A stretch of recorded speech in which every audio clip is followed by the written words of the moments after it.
Les armes utilisées au Sahel viennent d'Europe, selon une enquête d'Amnesty. D'où viennent les armes utilisées par les groupes armés au Sahel? Une étude publiée ce lundi 23 août par l'ONG Amnesty International révèle que la branche sahélienne du groupe État islamique ainsi que le JNIM lié à Al-Qaïda utilisent des armes de fabrication européenne et notamment serbe. Amnesty pointe aussi leur utilisation par des milices pro-gouvernementales et évoque des circuits illégaux d'armement de ces groupes. Amnesty International a analysé plus de 400 photos et vidéos diffusées par la branche sahélienne du groupe État islamique et par le JNIM, groupe de soutien à l'islam et aux musulmans, lié à Al-Qaïda au Maghreb islamique, AQMI, mais aussi par des milices locales d'autodéfense, d'Anna Ambassagu au Mali ou les VDP, volontaires pour la défense de la patrie, au Burkina, entre janvier 2018 et mai 2021.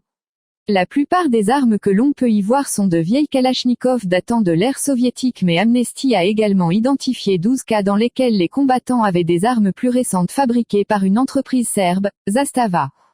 Des M70 AB2, des M92 et des M05. Ce sont des fusils mitrailleurs qui sont assez présents dans les arsenaux des groupes armés, que ce soit les groupes extrémistes violents ou bien les groupes d'autodéfense.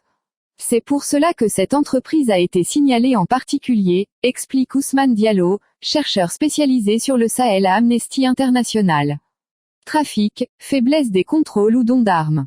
Les groupes djihadistes récupèrent régulièrement les équipements des armées nationales, lors d'attaques de casernes ou sur des soldats tués dans des combats. Mais Amnesty n'exclut pas non plus d'autres canaux. Cela peut être par le trafic d'armes et la faiblesse du contrôle des inventaires militaires au sein des pays sahéliens, ajoute Ousmane Diallo.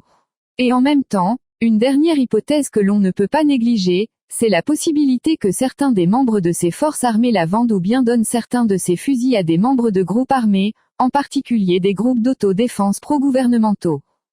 Amnesty rappelle que la France, la Slovaquie et la République tchèque exportent aussi des armes au Sahel et appellent ces pays, mais aussi les gouvernements sahéliens qui reçoivent ces armes, à mieux contrôler leur utilisation. Source, RFI.